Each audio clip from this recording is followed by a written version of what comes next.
दर्शन प्रेमियों को मेरा नमस्कार। हम उस ज्ञान चर्चा को आगे बढ़ा रहे हैं जिसमें भारतीय दर्शन की अनुभववादी परंपरा की हम मीमांसा कर रहे थे। पाश्चात्य दर्शन, जहाँ दो स्ट्रीम्स ऑफ थॉट ऑलरेडी वह बटा हुआ है, अनुभववाद, बुद्धिवाद, एम्पिरिसिज्म, रैशनलिज्म। ज्ञान का स्रोत अंततः क्या है, अनुभव या बुद्धि? अनुभव बाह्य विषयों पर, बाहर पर ज्ञाता अपने से स्वतंत्र ज्ञात्री निरपेक्ष ज्ञान उस पर निर्भर है। ज्ञान ज्ञात्री निरपेक्ष है। ज्ञान में क्या जो विषय है वो ज्ञात्री निरपेक्ष है। तो जब ज्ञात्री निरपेक्ष है तो उसको अनुभव पर डिपेंड करना पड़ेगा, पैसिव स्टेट में होगा। उसको लेते वक्त, उसको ग्रहण करते वक्त, अनुभव करते वक्त उससे प्रभावित होना पड़ेगा, वो पैसिव स्टेट है। दूसरे तरफ यही ज्ञाता यदि एक्टिव स्टेट में हो तो एक्टिव स्टेट में वो अपनी बुद्धि का सक्रियता पूर्वक प्रयोग करता है, और यह बुद्धि के प्रयोग से, बुद्धि के सक्रिय रूप से इस्तेमाल करने से, इससे जो ज्ञान, जो भी ज्ञान इसे उत्पन्न होता है कहे, या इससे जो डिस्कवरी होता है कहे, बुद्धि के प्रयोग पर यह डिपेंड करता है। तो वह ज्ञान बुद्धिगम्य हुआ, बुद्धि से उत्पन्न, बुद्धि पर डिपेंडेंट, बुद्धि पर निर्भर, जैसे गणित, मैथमेटिक्स, लॉजिक, इस तरह का। तो ज्ञान के ये दो आदर्श माने गए पश्चिम में, अनुभववाद और बुद्धिवाद। तो बुद्धिवाद में मैथमेटिक्स का ज्ञान 2 और 2 मिलाकर 4 होता है, इसको जानने के लिए हम अनुभव की ज़रूरत नहीं है, वो अपनी बुद्धि में कैलकुलेट करके उसे हम जान सकते हैं।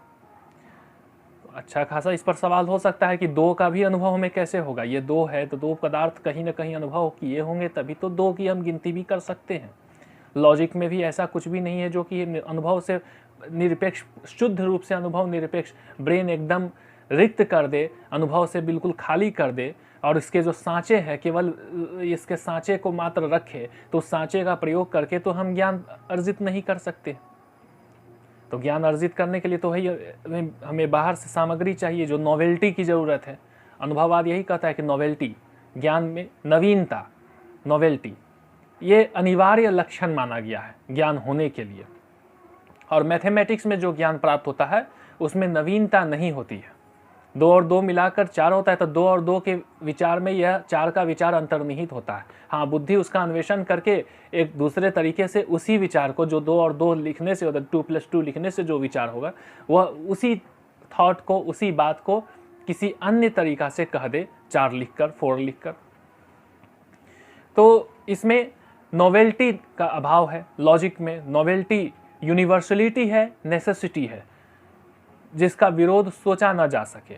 यूनिवर्सलिटी जो स्पेस टाइम के डायमेंशन से यूनिवर्सल हो, सर्वव्यापक हो, ये कहीं भी स्पेशियल डायमेंशन में कहीं भी हो, टेम्पोरल डायमेंशन में कभी भी हो, कहीं भी और कभी भी वह सत्य हो, तो ऐसा स्टेटमेंट टॉटोलॉजिकल स्टेटमेंट होगा।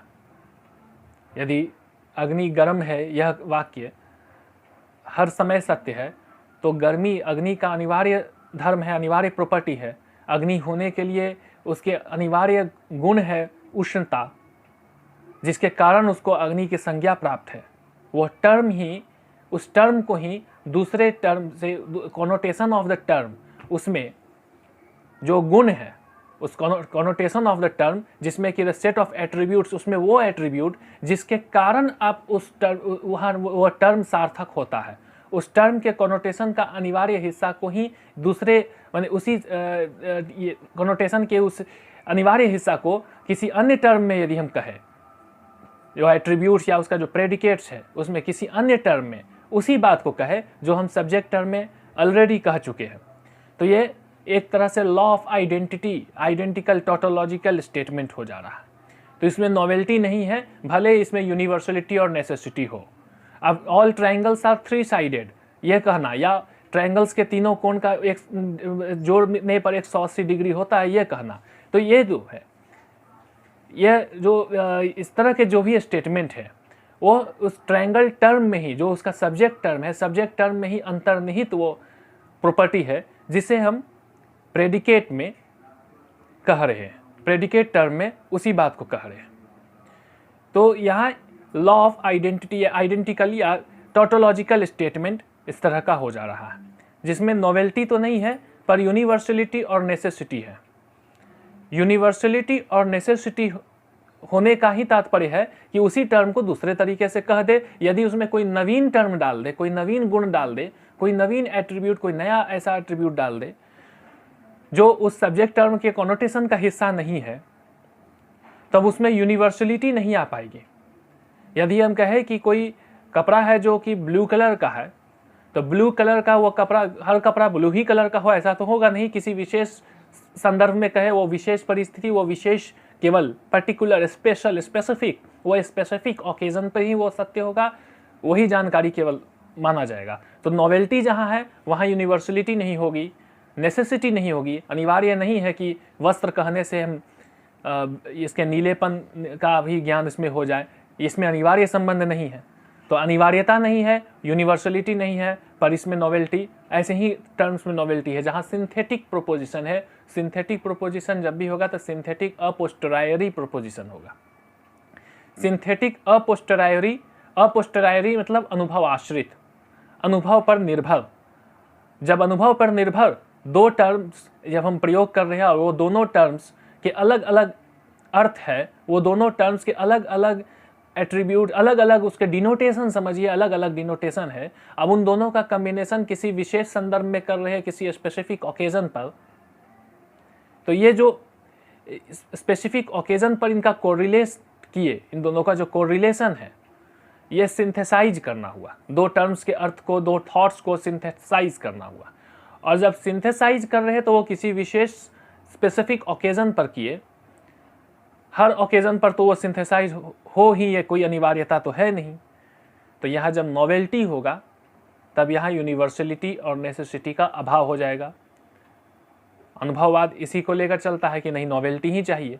नोवेल्टी ज्ञान का अनिवार्य शर्त है, ज्ञान होने के लिए अनिवार्य शर्त है नोवेल्टी। तो भारतीय दर्शन में भी देखा जाता है कि नोवेल्टी को अधिकांशतः, जितने भी दार्शनिक हैं अधिकांशतः नोवेल्टी को अवश्य मानते हैं। लगभग सभी मानते हैं इसमें नोवेल्टी, नवीनता, तभी उसे प्रमाण माना गया है। भारतीय दर्शन में जितने भी प्रमाण है वो तभी माने गए हैं जब उसमें कोई नोवेल्टी हो। कई दर्शन है जिसमें स्मृति प्रमाण पर, जैसे मीमांसा और वेदांत, इसमें स्मृति प्रमाण पर विमर्श किया गया, मेमोरी को प्रमाण माना जाए या नहीं।